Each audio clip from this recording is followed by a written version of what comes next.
अम्मा आखिर मसला क्या है? नफीसुद्दीन ने जिद होकर अपनी माँ की तरफ देखा और पूछा। अरे मियाँ, क्या अब मैं तुम्हें ये भी बताऊं कि मसला क्या है? दादी जान ने गुस्से से अब्बू को घूरा। नफीसुद्दीन एक बड़े वकील थे, मगर घर में दादी के सामने उनके दलाइल अमूमन कमजोर पड़ जाते थे। अब वो एक बड़ी हवेली खरीदना चाह रहे थे, मगर दरमियान में दादी जान हाइल थी। अम्मा, घर बड़ा अच्छा और कुशादा है, और सबसे बड़ी बात यह है कि कौड़ियों के मोल मिल रहा है। बस अगर कुछ खराबी है तो वो ये कि ये जरा पुरानी तर्ज का है, लेकिन अगर दूसरे जाविये से देखा जाए तो एक मुकम्मल आर्ट पीस है। अबू जान ने एक दफा फिर से मजबूत दलील दी। असल में तुम जो बातें इस मकान के हक में कह रहे हो, मेरे नजदीक वही उसकी सबसे बड़ी खामियां हैं। कैसे अम्मा जान, खामियां कैसे? अरे मियाँ, होश के नाखून लो, तुम्हारी अकल तो न जाने घास चरने चली गई है। खुद सोचो, इतनी बड़ी हवेली आखिर इतनी सस्ती क्यों बेची जा रही है? और फिर मैं तो इतनी पुरानी चीज कभी खरीदने का ना कहूँ। ओहो अम्मा जान, अब पुरानी चीजें ज्यादा देखने के लायक होती हैं। लोग तो ऐसी चीजें दुगने दाम खरीदते हैं, फिर हमें तो इतनी कम कीमत पर मिल रही हैं। मगर मेरे ख्याल में इतनी पुरानी जगह पर नहीं रहना चाहिए बेटा, ना ही जगह खरीद कर और ना ही किराए पर। मगर क्यों अम्मा? बेटा, पुराने मकान जिनके बारे में इल्म ना हो कि ये किसने बनाया, कौन वहाँ रहा और क्यों खाली कर गया, जब तक ये सारी बातें अच्छी तरह मालूम ना हो जाएं, ऐसी जगह को हासिल करना सरासर नुकसानदेह साबित होता है। मैं देखता हूँ अम्मा जान, अबू ने कहा और कमरे में खामोशी छा गई। अगरचे दादी अम्मा ने बड़ी तफसील से वजाहत की थी, मगर इस बार अबू जी डट गए थे। उन्होंने पहली दफा दादी अम्मा के खिलाफ जाकर कोई फैसला लिया था। हम सब इस बात पर हैरान थे। दादी अम्मा ने अलबत्ता खामोशी इख्तियार कर ली थी। हवेली के मुकम्मल कब्जे के बाद हम लोग वहाँ शिफ्ट हो गए। हवेली आबादी से जरा हटकर थी, इसीलिए काफी पुरसकून माहौल था।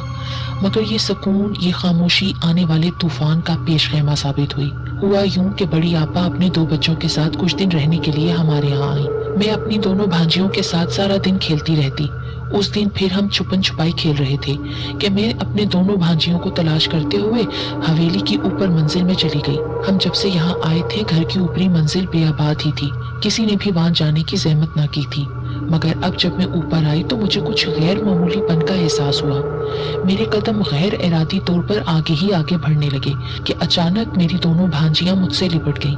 अरे, तुम लोगों ने मुझे फिर से पकड़ लिया, मैंने खुशगवार लहजे में कहा तो वो बोली, आनी चलो यहाँ से। अरे चलते हैं, क्या हुआ?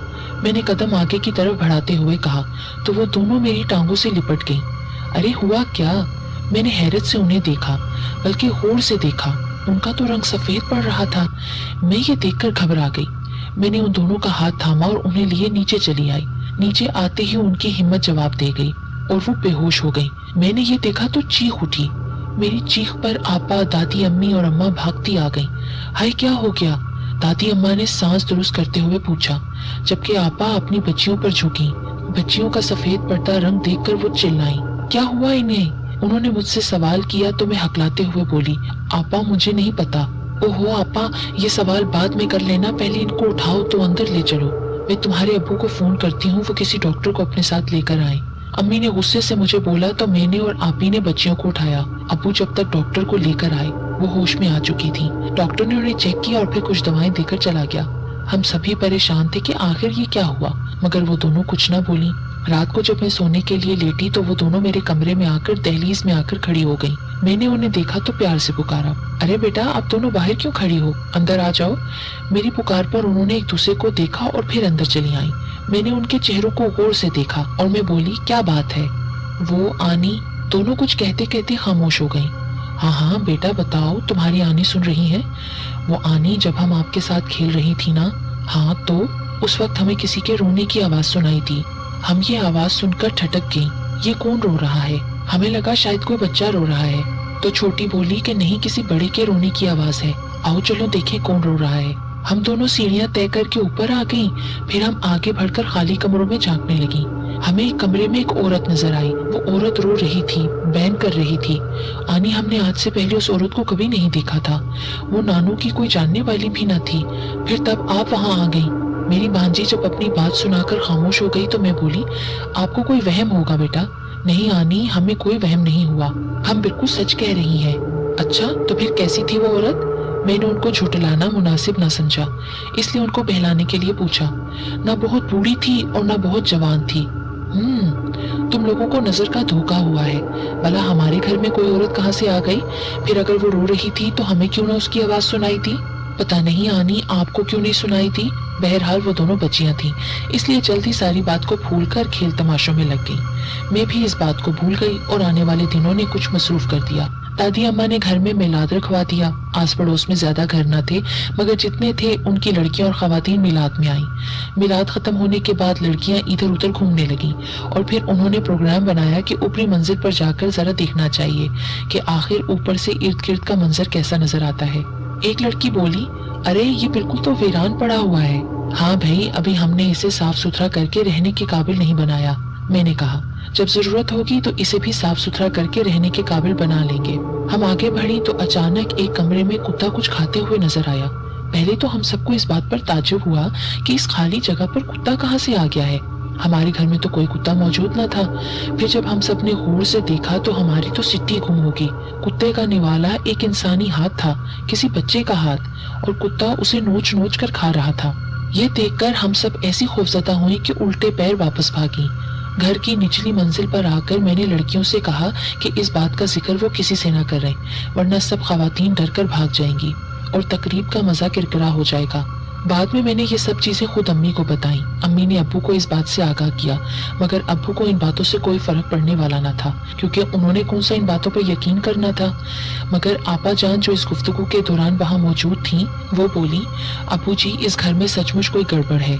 दरअसल जिस दिन बच्चों की तबीयत खराब हो गई थी, उस दिन मुझे बड़ा तजस्सुस हुआ था कि आखिर ऊपर ऐसा क्या था जो बच्चों पर इस तरह असरअंदाज हुआ कि वो बेहोश हो गए। मैं दबे कदमों ऊपर चली गई। जरा गौर करने पर मालूम हुआ कि किसी कमरे से आवाज आ रही है जो मध्यम और हल्की है। जरा देर बाद मैंने अंदाजा लगाकर आवाज का तयन कर लिया। अब जो मैंने उस कमरे पर दूर से नजर डाली तो मुझे एक शख्स खड़ा नजर आया। कमरे में बस इतनी रोशनी थी कि मैं हल्का सा साया ही देख पाई, उसका वाज़ेह हुलिया न देख पाई। बस इतना मालूम हुआ कि उसके हाथ में एक बर्तन था जिसमें कोई चीज थी जो वो सामने फेंक रहा था। फिर मुझे वो चीज वसूल करने वाले भी नजर आ गए।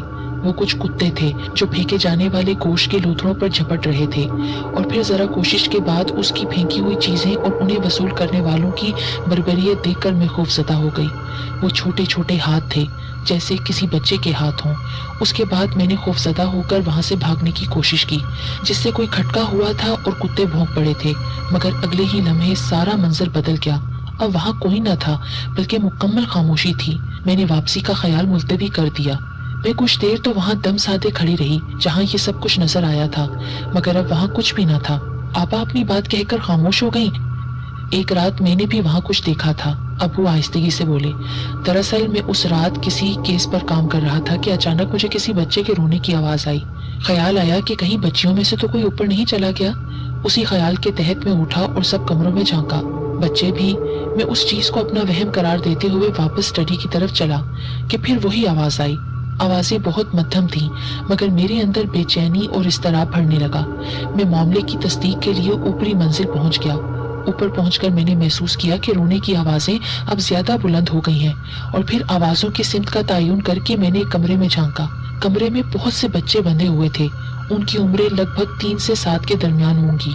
उन बच्चों पर तशद्दुद किया गया था, जिसके नतीजे में वो जख्मी थे। मेरा दिल चाहा कि मैं आगे बढ़कर उनकी मदद करूं, और जब तक मैं आगे बढ़ता सारा मंजर गायब हो गया था। मेरा वहां रुकना अब मुनासिब न था। मैं नीचे आ गया, मगर मैं समझ चुका था कि ये कोई आसेबी मामला है। अच्छा, अब जब ये साबित हो गया है कि ये हवेली आसेबी है, तो अब हम यहाँ नहीं रहेंगे। अब्बू की तमाम बातें सुनने के बाद अम्मी ने कहा, मगर नहीं। क्या नहीं? क्या बच्चों के साथ अब हमारा यहाँ रहना मुनासिब है? तुम ठीक कहती हो, मगर इतनी आसानी से कैसे छोड़ दूं? मगर सुबह अम्मा से मशवरा करता हूँ। अब सब सो जाओ। अब्बू ने हुक्म दिया तो हर तरफ खामोशी छा गई।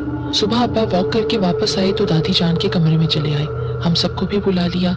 पहले दादी अम्मा को सब कुछ बताया और फिर बोले, आज वापसी पर मोहल्ले के एक बुजुर्ग से सलाम दुआ हो गई।